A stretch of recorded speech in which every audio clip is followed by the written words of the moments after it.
Short stories set on the sea. An introduction. From placid and glimmering to foaming and raging, the sea is a perfect mirror of the human condition. Our authors often place their characters on or about this vast mass that can be either friend or foe. This liquid character has many dimensions, many ways of speaking.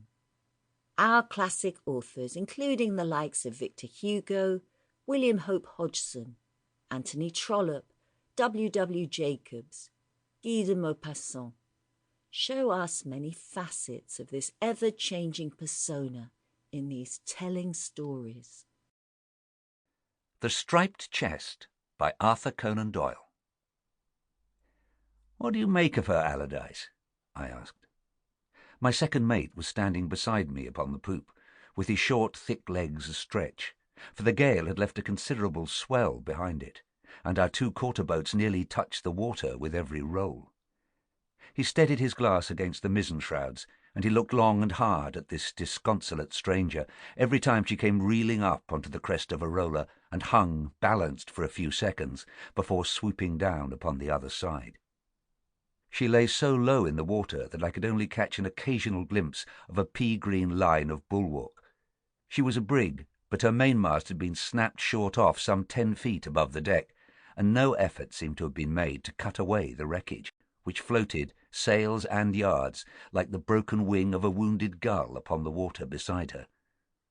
The foremast was still standing, but the foretopsail was flying loose, and the headsails were streaming out in long white pennons in front of her.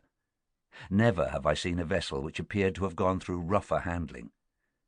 But we could not be surprised at that, for there had been times during the last 3 days when it was a question whether our own bark would ever see land again.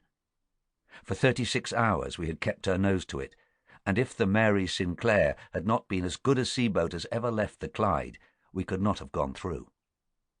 And yet here we were at the end of it, with the loss only of our gig and of part of the starboard bulwark.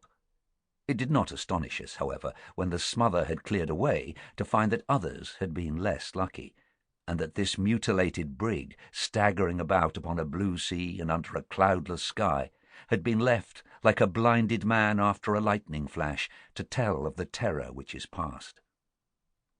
Allardyce, who was a slow and methodical Scotchman, stared long and hard at the little craft, while our seamen lined the bulwark or clustered upon the foreshrouds to have a view of the stranger.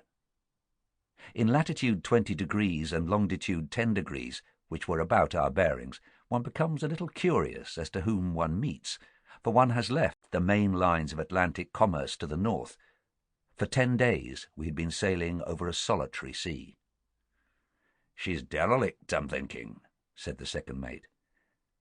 I had come to the same conclusion, for I could see no signs of life upon her deck, and there was no answer to the friendly wavings from our seamen. The crew had probably deserted her under the impression that she was about to founder. "She can't last long," continued Allardyce in his measured way. "She may put her nose down and her tail up any minute. The water's lipping up to the edge of her rail." "What's her flag?" I asked. "I'm trying to make out. It's got all twisted and tangled with halyards. Yes, I've got it now clear enough. It's the Brazilian flag, but it's wrong side up." She had hoisted a signal of distress then, before her people had abandoned her. Perhaps they had only just gone. I took the mate's glass and looked round over the tumultuous face of the deep blue Atlantic, still veined and starred with white lines and spoutings of foam. But nowhere could I see anything human beyond ourselves.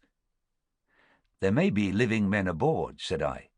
"There may be salvage," muttered the second mate. "Then we'll run down upon her lee side and lie to." We were not more than 100 yards from her when we swung our foreyard aback, and there we were, the bark and the brig, ducking and bowing like two clowns in a dance. "Drop one of the quarter-boats," said I. "Take 4 men, Mr. Allardyce, and see what you can learn of her."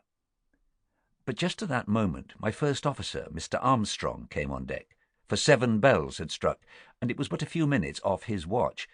It would interest me to go myself to this abandoned vessel, and to see what there might be aboard of her. So with a word to Armstrong, I swung myself over. Sample complete. Ready to continue?